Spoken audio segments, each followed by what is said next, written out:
لیکن جو ہمارے مولانا ہیں، علماء ہیں، انہیں آپ کی شادی بالکل پسند نہیں آئی۔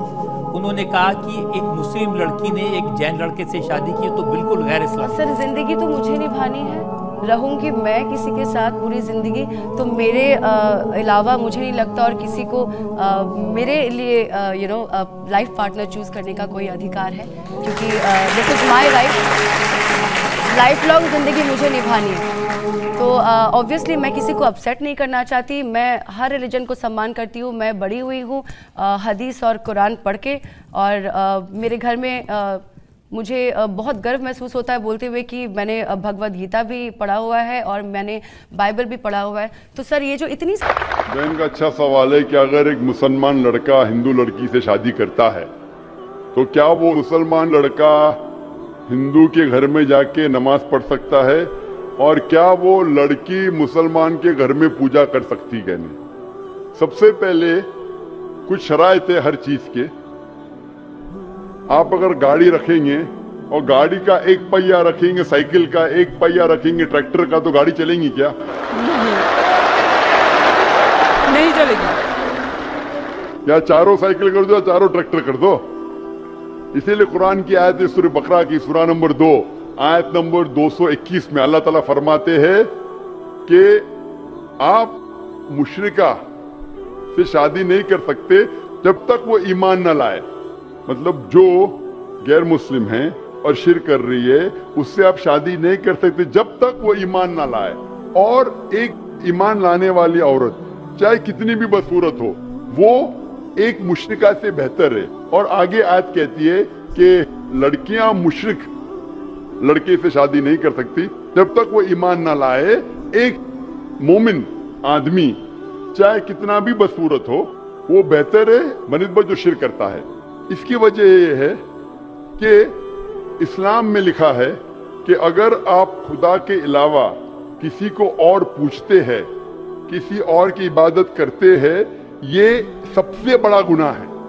اور اللہ تعالیٰ فرماتے ہیں سورہ نساء میں سورہ نمبر 4 آیت نمبر 48 میں، اور سورہ نساء سورہ نمبر 4 آیت نمبر 116 میں کہ اللہ سبحانہ و تعالیٰ اگر چاہے تو کوئی بھی گناہ کو معاف کر سکتا ہے، لیکن شرک کو کبھی نہیں معاف کرے گا۔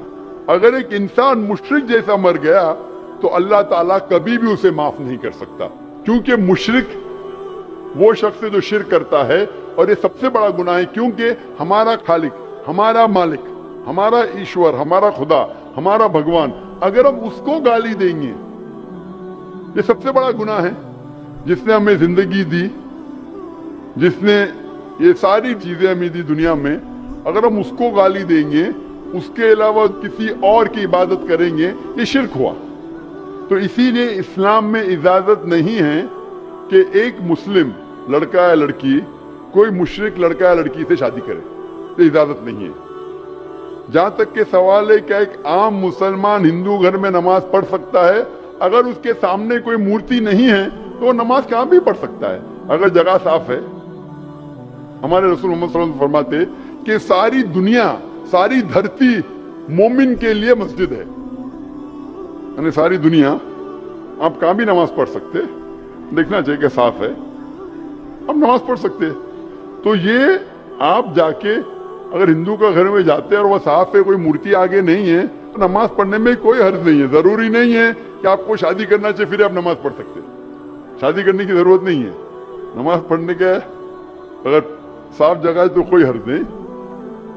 اسی لیے شادی کے لیے شرط ہے کہ دونوں کا ایمان ہو۔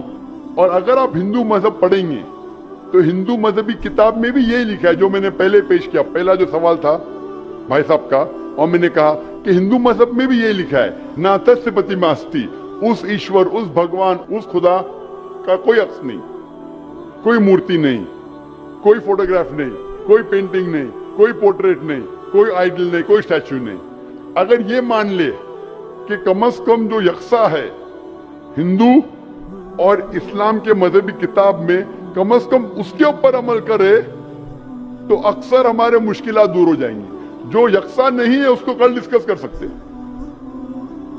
اور اگر آپ تحقیق کرتے ہیں، ہندو مذہب کی کتاب پڑھتے اور اسلام مذہب کی کتاب پڑھتے، دونوں میں لکھا ہے خدا ایک ہے،